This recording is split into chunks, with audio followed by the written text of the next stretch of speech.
बिस्मिल्लाहिर्रहमानिर्रहीम।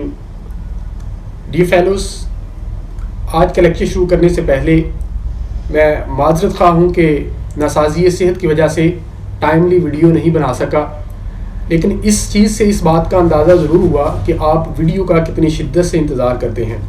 दूसरा, आपका तहे दिल से शुक्रिया अदा करना चाहता हूँ कि with in the shortest span of time, 1.25 माह के अंदर अंदर आपने बाबुल इल्म अकेडमी यूट्यूब चैनल को 1000 सब्सक्रिप्शन दी और आपने 400 से ज़्यादा वॉच आवर्स दिए। मैं उम्मीद करता हूँ कि आपका ये ज़ौक़ शौक़ बरकरार रहेगा।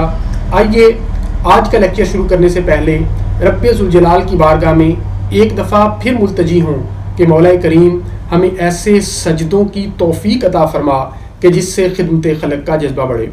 डी फेलोस, आज का टॉपिक जो हमने टेक अप किया है वो इंतहाई अहमियत का हामिल है।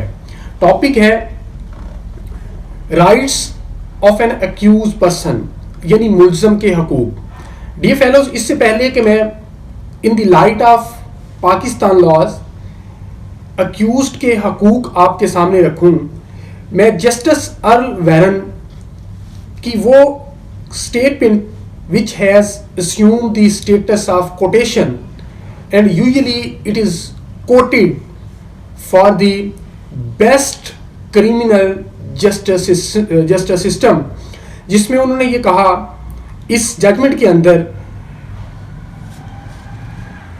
मेरिंडा वर्सेस एरिजोना के अंदर कि the quality of a nation's civilization can be largely measured by the methods it uses in the enforcement of its criminal law।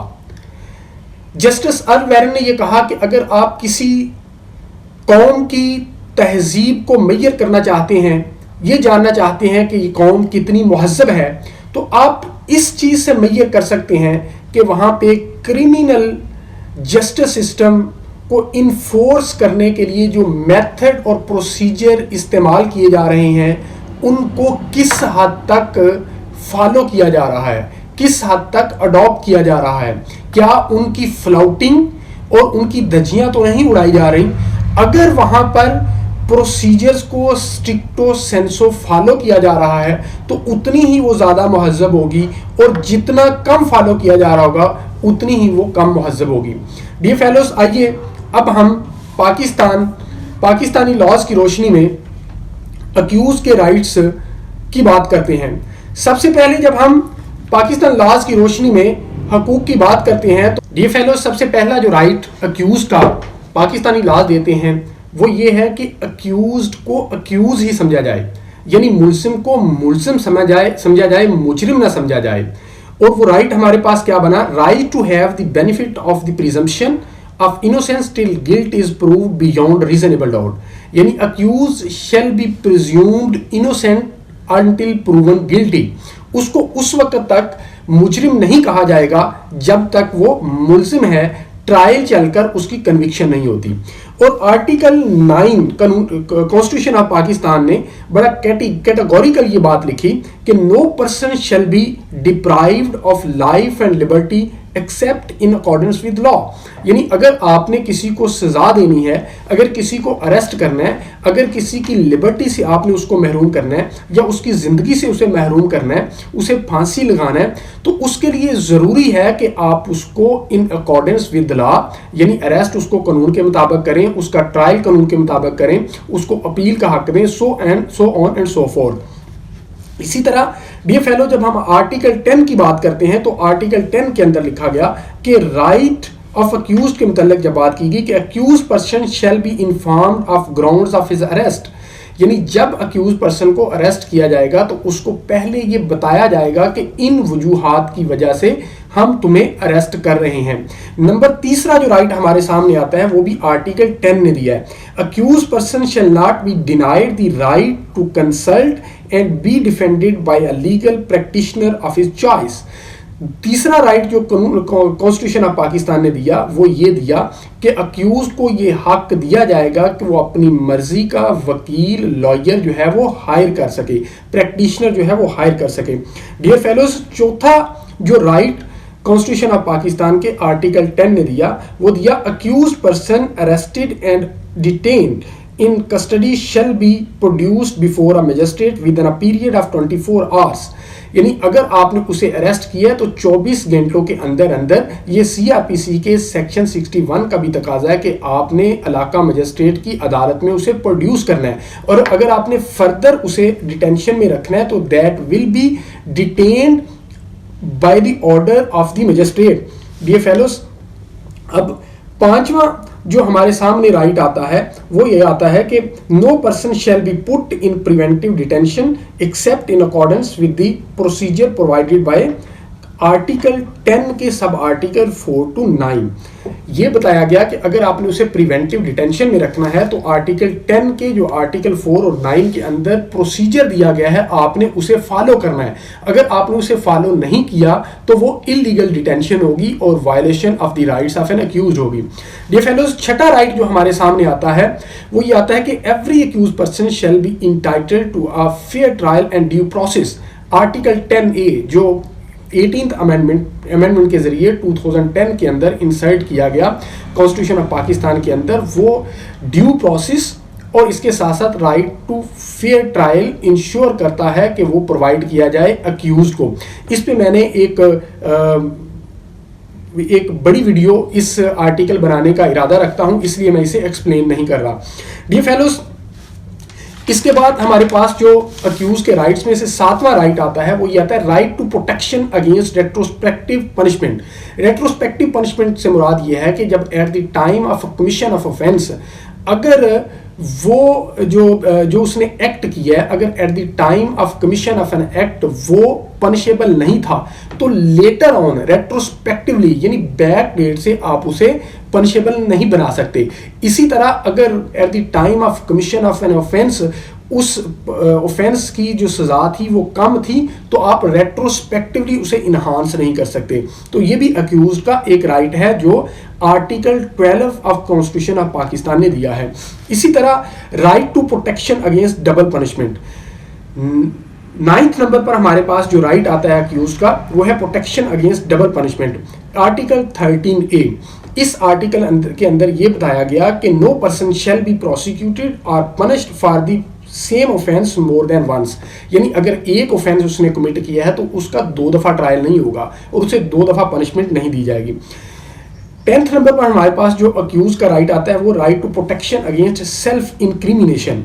Article 13A हमें ये बताता है कि किसी शख्स को ये मजबूर नहीं किया जाएगा कि वो अपने ही खिलाफ जो है वो गवाही दे। डियर फेलोस, इसी तरह 11 नंबर पर हमारे पास आता है वो है right to inviolability of dignity of man extra. इसके अंदर ये बताया गया कि the dignity of man and subject to law of privacy of home shall be inviolable.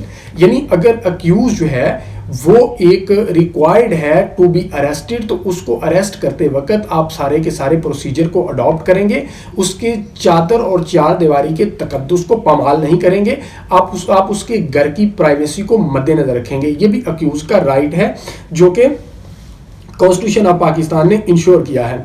इसी तरह जो 12th नंबर पर हमारे पास राइट आता है वो है no person shall be subjected to torture for the purpose of extracting evidence. Constitution of Pakistan ने यह भी राइट दिया है कि उसको प्रोटेक्शन दी जाएगी कि उसको टॉर्चर नहीं किया जाएगा और टॉर्चर करके उससे कन्फेशन नहीं करवाई जाएगी। डियर फेलोज, इसी तरह हमारे सामने जो 13th नंबर पर राइट आता है वो है right to get copies of documents and statements of witnesses on which the prosecution relies. ये सीआरपीसी के अंदर सेक्शन 241A मजिस्ट्रियल ट्रायल में और 265C सेशन कोर्ट और हाई कोर्ट के ट्रायल में प्रोवाइड करना इंश्योर करता है, और अगर इसकी वायलेशन हो, मैंने irregularities which can vitiate the trial के अंदर ये बताया कि अगर जजमेंट्स कोर्ट करके कि अगर ये कॉपीज प्रोवाइड नहीं की जाती तो ट्रायल विशिएट हो सकता है क्योंकि ये वायलेशन है of the rights of an accused. इसी तरह 14th नंबर पर हमारे पास जो राइट आता है वो है right to insist that evidence be recorded in his presence except in special circumstances.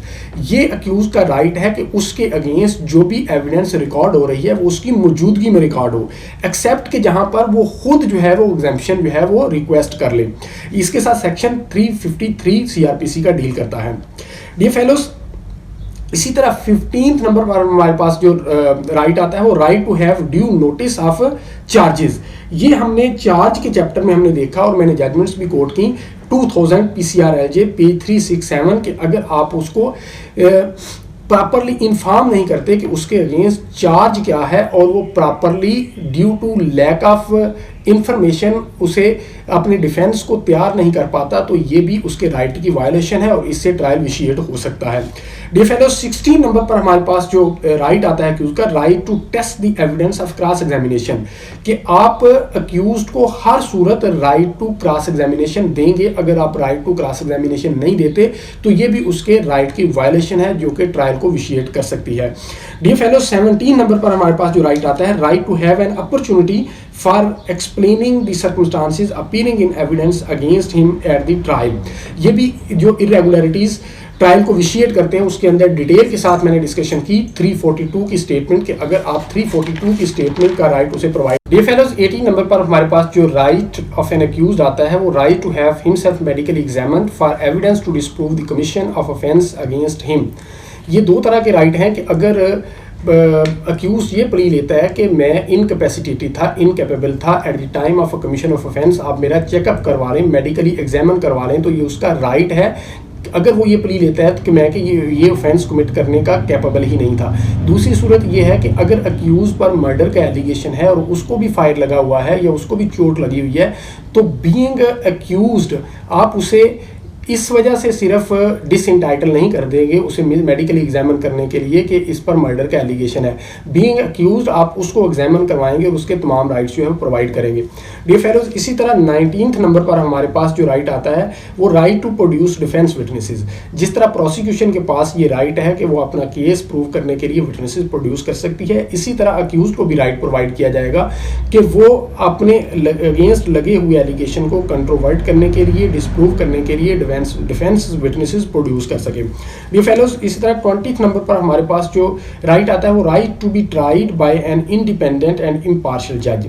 ये अक्यूज का राइट है कि वो अगर ये समझता है कि जज साहब जो हैं वो बायस हो चुके हैं या पार्शियल हो चुके हैं या वो अपनी आज़ादाना राय का इस्तेमाल करने के अहल नहीं रहे, तो अक्यूज जो है वो एप्लीकेशन दे सकता है मुतलका सेशन जज को, अगर ट्रायल मैजिस्ट्रियल है और अगर सेशन जज का ट्रायल है तो फिर हाई कोर्ट को कि वो ट्रांसफ़र केस किसी और जज के पास कर दें। डियर फेलोज CRPC के तहत इसी तरह 21st राइट हमारे पास जो आता है वो है right to submit written arguments at conclusion of the trial in addition to oral submission.